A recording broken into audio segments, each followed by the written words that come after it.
I stood there in the jewelry store, staring at the wedding bands, for what would be our third attempt at marriage. The polished gold gleamed under the display lights, much like the hope I still held for Amanda and me. My phone rang. Her beautiful face lit up my screen. My heart raced with anticipation. Then came her words, "I need more time to think, Carleton." The air left my lungs. This was the third time in 18 months. Something in her voice sounded different this time. When she called earlier to reschedule our dinner, a text notification flashed briefly. A name, James, her boss. Suddenly everything made sense. Before I tell you how I took back the ring, exposed her affair, and disappeared to start fresh, let me know where you are watching from, and hit like if you have ever had your trust betrayed by someone you loved. That fateful day in the jewelry store was the culmination of a relationship that had begun with so much promise. I met Amanda at an art exhibition in Seattle back in 2021. It was one of those perfect Seattle evenings. The rain had just stopped, leaving everything with that clean, fresh scent. I was admiring an abstract piece when I felt someone standing beside me. "It makes you feel something, without knowing exactly what that something is," she said, not taking her eyes off the painting. Her insight caught me off guard. I turned to see the most captivating woman with intelligent brown eyes and a smile that seemed to know secrets. That was Amanda. We spent the entire evening talking at a small coffee shop nearby, losing track of time, until the barista politely informed us they were closing. Amanda was everything I had ever wanted. She was the marketing director at a tech company, brilliant and ambitious, with a sharp wit that kept me on my toes. I was a software engineer who had always prioritized work over relationships, but with Amanda, everything shifted. I wanted to give her all my time, all my attention. The first few months were nothing short of magical. We took weekend trips to the Oregon coast, discovered we both loved obscure indie films, and shared a passion for spicy food that made our dinner dates an adventure. My parents adored her when they visited from Michigan, and I got along wonderfully with her family in Portland. Everything seemed to align perfectly. 8 months into our relationship, I knew she was the one. I planned an elaborate proposal at our favorite restaurant overlooking the Puget Sound.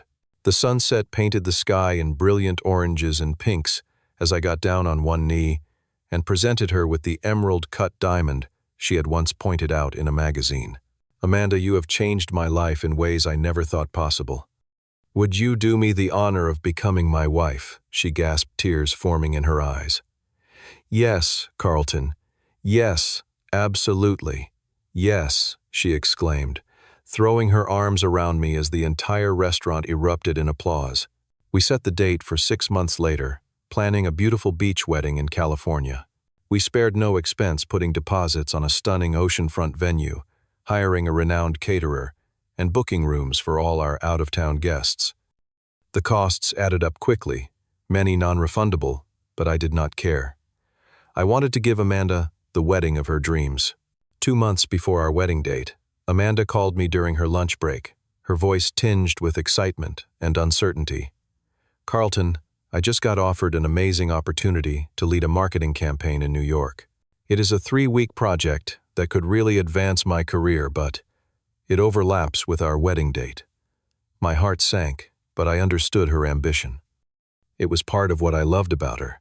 "We can postpone," I heard myself say. "Your career matters to me too." "Are you sure?" "What about all the deposits?" she asked. "Just some money. We can always make more of that." This opportunity might not come around again. We called all our guests and vendors, losing thousands in non-refundable deposits. I told myself it was an investment in our future together. My parents were concerned, but I defended Amanda vehemently. This was just a small bump in our journey together. While she was in New York, our communication became sporadic. Video calls were often canceled because she was in meetings or too exhausted. When we did speak, she seemed distracted, her eyes rarely meeting mine through the screen. I convinced myself this was normal given her busy schedule and the time difference. When Amanda returned from New York, something had shifted. She brought me expensive gifts, a designer watch, and rare whiskey I had once mentioned, wanting to try. Her enthusiasm about our relationship seemed renewed, but there were subtle changes I could not ignore. She changed the password on her phone, something she had never done before. She would step outside to take calls, claiming they were work-related, even at 10 o'clock at night. Our intimate moments became less frequent, and when they did occur, they felt more like obligation than passion. "Is everything okay?" I asked one evening as she pulled away from my embrace. "Just tired from work," she replied, not quite meeting my eyes. "The New York project is still requiring a lot of follow-up." I noticed other changes too. New clothes appeared in her closet, more sophisticated and expensive than her usual style. She spent more time on her appearance, trying new makeup techniques and changing her hairstyle. When I raised these observations during dinner one night, Amanda became defensive. "So now I cannot take pride in how I look. I am dealing with executives and important clients. Image matters in my industry, Carleton." I backed down immediately, feeling guilty for questioning her. "You are right. I am sorry. I just miss how things used to be between us." She softened, then reaching for my hand across the table. "I know. Work has been crazy. But I love you, and I cannot wait to be your wife." I believed her. I had to believe her. After all, she had come back from New York and was still here, still wearing my ring. After the first postponement, we decided to plan something smaller and more intimate for our second attempt. A wedding in Seattle at a charming garden venue with just 75 guests instead of the original 200. I threw myself into the preparations, wanting to make everything perfect. I cooked special meals, kept our apartment spotless, and handled most of the wedding arrangements to take pressure off Amanda. Initially, she seemed genuinely excited about our new plans. She helped choose flowers, tasted cake samples, and spent evenings addressing invitations beside me on the couch. My hope was fully restored.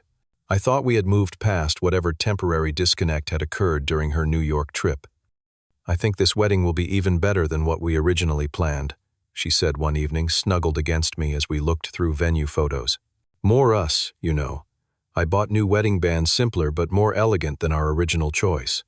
I booked a surprise honeymoon in Italy, knowing Amanda had always dreamed of visiting the Amalfi Coast. As RSVPs came in and plans solidified, everything seemed back on track. Friends commented on how happy Amanda looked, how the sparkle had returned to her eyes. 3 weeks before our wedding day, disaster struck again. Amanda called me, her voice shaking with emotion. "My grandmother in Florida is really sick, Carleton. They do not think she has much time left. I need to go right away." "Of course you should go," I said immediately. "Do you want me to come with you? I can take time off work." "No," she replied quickly. "My family is in a really bad place right now. I just need to focus on them, and I do not know when I will be back. It could be weeks." My stomach dropped. "The wedding, I know," she whispered. "I am so sorry, but we need to postpone again. My grandmother might not make it, and I cannot get married right after losing her." Once again, I made the difficult calls. Vendors, family, friends all had to be notified that our wedding was postponed indefinitely. More money lost, more explanations needed. My parents were no longer hiding their concerns. "Twice now, Carleton, my father said during a phone call. Are you sure about this girl? She cannot help that her grandmother is sick." "Dad," I defended, though a small voice of doubt had begun to whisper in my mind. During her 3-week trip to Florida, we video chatted only a handful of times. I never saw her grandmother or any other family members in the background. The surroundings always looked like a hotel room, not a family home or hospital. When I asked specific questions about her grandmother's condition, Amanda provided vague answers before changing the subject. One evening, while paying our credit card bill, I noticed several charges from Miami restaurants and shops. Her grandmother lived in Tampa, on the opposite coast of Florida. When I casually mentioned these charges during our next call, Amanda became flustered. "Oh, I had to pick up some documents in Miami for work. Just a quick day trip." It did not make sense that her office would ask her to handle work matters during a family emergency. But I let it go, not wanting to add to her stress. Around this time, our mutual friend Jordan began acting strangely whenever I mentioned Amanda. He would avoid eye contact, change the subject, or suddenly remember urgent errands. Jordan and Amanda had been friends before I met her, and they worked in the same industry. His behavior added to my growing unease. The final piece of evidence came when Amanda accidentally left her laptop open at our apartment before leaving. A notification popped up on Instagram from someone named James. Donovan, 84. Miss you already. 3 weeks is too long. A quick search revealed this was James Donovan, the CEO of Amanda's company, a man she had described as brilliant but married with kids during previous conversations. When Amanda returned after 3 weeks, instead of the one she had initially planned, I confronted her about the discrepancies I had discovered. She broke down in tears, admitting she had gone to Miami for a few days to clear her head. I just needed some space to think, she sobbed.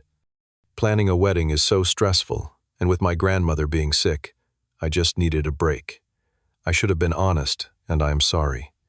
She did not mention James, and I did not bring him up, not yet. I wanted to believe her, wanted to salvage what we had built together. I think we need to see a therapist, I suggested, before we set another wedding date. Amanda agreed immediately, seemingly relieved I was offering a path forward rather than ending things. We started seeing Dr. Linden the following week, a couples therapist recommended by a colleague. During our sessions, Amanda opened up about feeling trapped and anxious about marriage. She talked about her parents' divorce and how it had affected her view of commitment. She promised complete honesty moving forward and recommitted to our relationship. I love you, Carleton, she said earnestly during one session. I want to marry you. I just got scared. Slowly, we rebuilt trust. We had date nights like when we first met. We cooked together, watched our favorite shows, and even took a weekend trip to Vancouver. The intimacy returned, and with it, my belief that we could overcome anything. We planned a third wedding much simpler than before. A small ceremony in my parents' backyard with just immediate family and closest friends. No elaborate venue, no expensive catering, just us declaring our love surrounded by people who truly cared about us. As the date approached, Amanda seemed genuinely excited. She chose a simple white dress, helped my mother plan the menu, and seemed more present than she had in months. I began to relax, to believe that our struggles had only made us stronger. Third time is the charm, she said, kissing me as we finalized the seating chart. I had even purchased a small house as a surprise wedding gift, a charming craftsman just outside the city with the garden she had always wanted. Everything was finally falling into place. 2 weeks before our third wedding date, I was in an important meeting when my phone vibrated with Amanda's call. Normally, I would have let it go to voicemail, but given our history, I excused myself to answer. I need time to think, Carleton. Her voice was steady, almost rehearsed. I am not sure if I am ready for this. For us. The words hit me like physical blows, but strangely, I felt a sudden calm wash over me. 3 times. She had done this 3 times. What is going on, Amanda? I asked, my voice surprisingly level. I just need space to figure out what I really want. This is not about you. It is about me needing to be sure. When did this come up? Yesterday, you were picking out flowers with my mom. I have been feeling this way for a while, she admitted. I just did not know how to tell you. I stood in the hallway of my office building, colleagues walking past with concerned glances. Something had changed within me. The devastation was still there, but above it was a strange clarity. Take all the time you need, I said finally. Really, Amanda, as much time as you need. There was a pause, as if my response had surprised her. Thank you for understanding. I will call you in a few days. I returned to my meeting, somehow maintaining my composure. My team leader, Sarah, noticed something was wrong and approached me afterward. Everything okay, Carleton? You look like you have seen a ghost. Wedding is off, I said simply. Again. Her expression shifted from concern to determination. Take the rest of the day. We have got this covered. When I arrived home early, I found drawers partially emptied and Amanda's favorite painting missing from the wall. On the kitchen counter was a handwritten note. I am sorry. I need space to think. Please do not try to contact me right now. Instead of collapsing into grief as I had twice, before I sat down at my computer and made a decision. No more accepting lies. No more being the understanding fiancé. It was time to know the truth, all of it. I reached out to Michael, a college friend who now worked as a private investigator. I had never imagined I would be hiring a PI to investigate my fiancée, but here I was explaining my situation over the phone. I need to know what is really going on, Mike. This is the third canceled wedding in 18 months. Mike agreed to help his professional tone, giving way to friendly concern. I will be discreet. Carleton, but are you sure you want to know? Sometimes ignorance really is bliss. I need the truth, I insisted. Whatever it is. Within 3 days, Mike had compiled enough evidence to confirm my worst suspicions. Photos of Amanda entering an upscale hotel downtown. More photos of her with James Donovan, her CEO, looking much more intimate than a professional relationship would warrant. Records showing this had been happening for at least 18 months, dating back to before our first wedding was scheduled. The most damning evidence came from Amanda's iCloud account, which still synced to our shared iPad. Messages recovered by Mike revealed the full extent of their relationship and their plans. Amanda had been maintaining both relationships, telling James she was with me for stability while he sorted out his divorce. The New York trip, the Florida emergency, all lies to spend time with him. I discovered James had bought her the expensive gifts I had noticed funded their trips together and was the real reason behind each wedding postponement. He would get cold feet about her marrying me, or create some work emergency requiring her immediate attention. Armed with irrefutable evidence of the affair, I invited Amanda to dinner at our favorite restaurant, telling her I wanted to discuss our relationship. She arrived looking cautious but hopeful, perhaps expecting me to beg her to reconsider as I had done before. "You look well," she said, settling into her seat across from me. "I am doing better than expected," I replied honestly. "Clarity will do that for you." Her brow furrowed. Clarity, I placed a folder on the table between us. "Before we talk about us, I think we should address your relationship with James." The color drained from her face. "What are you talking about 18 months, Amanda? Through 3 wedding dates, through all your promises in therapy. Was anything ever real between us?" She tried denial at first, then minimizing. "It is just a fling, it does not mean anything. You and I have something real." I laid out the evidence methodically, watching her expressions shift from shock to embarrassment to desperate pleading.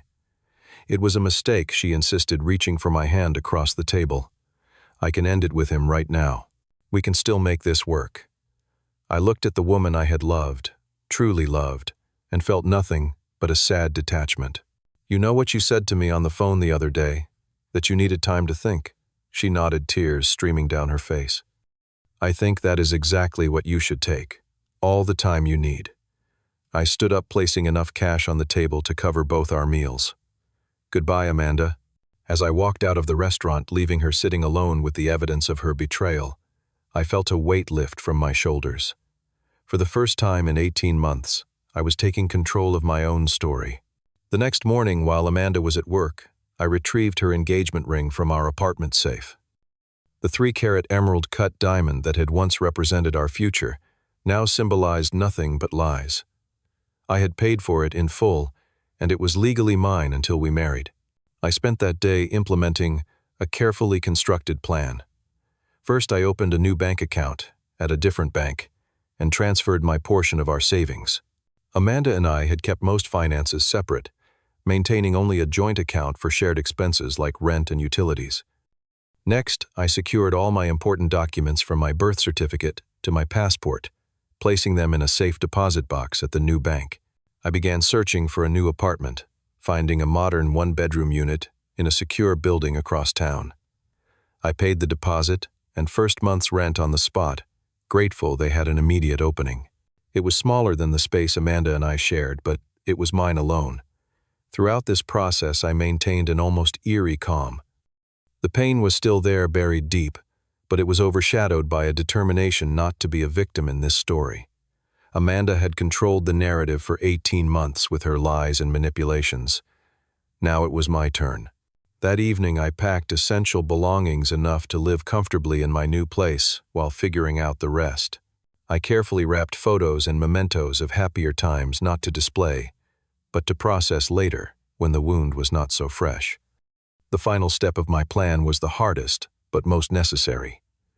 I composed an email to Amanda's parents, attaching select evidence of her affair, but emphasizing that I wished her no ill will. I explained that I would not be continuing the relationship and asked for their understanding during this difficult time. They had been kind to me, and they deserved to know why their daughter's engagement was ending for good. "Your daughter made her choice," I wrote. "I am making mine." I sent similar messages to our closest friends not to smear Amanda's name, but to prevent her from controlling the story, as she had done after our previous postponements. Last time she had told everyone I was being unsupportive of her family emergency. I would not let her paint me as the villain again. The most difficult confrontation was with James himself. I waited outside their office building the next day, not to create a scene but to have a private word. When he emerged, his confident stride faltered upon seeing me. "Carleton," he said, glancing around nervously. "This is not a good time. I will be brief." I promised, keeping my voice steady. "I know everything, James. I am not here to threaten you or create problems. I just wanted you to know that she is all yours now. No more juggling, no more lies." His expression shifted from fear to surprise. "Look, man, these things happen. We did not plan for it to." "I do not need explanations," I interrupted. "I just needed you to see me to know that I am a real person whose life you both played with. That is all." I walked away, leaving him standing there speechless. It was not about revenge, it was about reclaiming my dignity. When news of Amanda's affair spread among our social circle, she tried desperately to reach me. My phone was flooded with calls, texts, and voicemails ranging from tearful apologies to angry accusations. I read none of them, listened to none of them. I had already packed up my emotions along with my belongings. Within a week, I had resigned from my job, citing personal reasons and a need for a fresh start. My bosses were understanding, offering me excellent recommendations, and even suggesting their contacts in other cities. I had always been a valuable team member, and they were sad to see me go. With nothing left holding me to Seattle, I drove east, eventually settling in Denver, Colorado. The mountain views and outdoor lifestyle appealed to me, as did the complete absence of shared memories with Amanda. I found a small apartment with views of the Rockies and accepted a position at a boutique software firm downtown. The first few weeks were the hardest.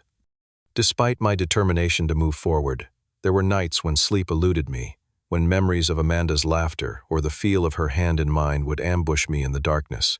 I questioned every moment of our relationship, wondering what had been real and what had been performance. Gradually, I established new routines: morning runs along mountain trails, weekend hiking expeditions, cooking classes at a local culinary school. I joined a rock climbing group, finding unexpected therapy in the focus required to scale a wall, the necessity of being completely present in the moment rather than dwelling on the past. I made new friends who knew nothing of my history, introducing myself simply as Carleton, software engineer and hiking enthusiast. No mention of broken engagements or betrayal. In their eyes, I was whole, unscathed, and I began to see myself that way too. 6 months passed without any contact with Amanda or our shared past. Then, on a crisp autumn morning, I received a text from Jordan, our mutual friend, who had known about the affair but felt caught in the middle. "Thought you should know. James left Amanda for his executive assistant. She got passed over for promotion because of the scandal when everything came out. She has been asking about you." I read the message several times, waiting for some sense of satisfaction or vindication to wash over me. Instead, I felt only a detached pity and surprisingly gratitude. Her betrayal had freed me from a marriage that would have been built on lies. The lessons I learned through this experience have shaped who I am today. I learned to trust my instincts, to establish clear boundaries, and to value truth above comfortable illusions. I discovered strength in myself. I never knew existed the ability to walk away from something that was hurting me, even when walking away was terrifying. Most importantly, I gained a deeper understanding of what love truly means. Real love does not require constant proving or sacrifice of self-respect. It does not waver with each new temptation. It is steady, honest, and kind. I am grateful for these hard-earned insights, though the price was steep. They have made me more discerning, but not bitter, cautious, but still open to possibility. Recently, I met Stephanie through my climbing group. She is intelligent, straightforward, and respects boundaries in a way that feels refreshing. We are taking things slowly, building a foundation of honesty before anything else. I do not know where it will lead, but I am approaching it with clear eyes and hard-won wisdom. A year after leaving Seattle, I received an email from Amanda. "Can we talk?" was all it said. After consideration, I chose not to respond. Not out of anger or resentment, but because some chapters are better left closed. I have forgiven Amanda, not for her sake, but for my own. Carrying anger would only tie me to the past I have worked so hard to move beyond. Forgiveness does not mean forgetting or allowing someone back into your life. Sometimes it simply means acknowledging the hurt, learning from it, and choosing to move forward unburdened. Today I am not the same man who stood in that jewelry store, staring at wedding bands for a third ceremony that would never happen.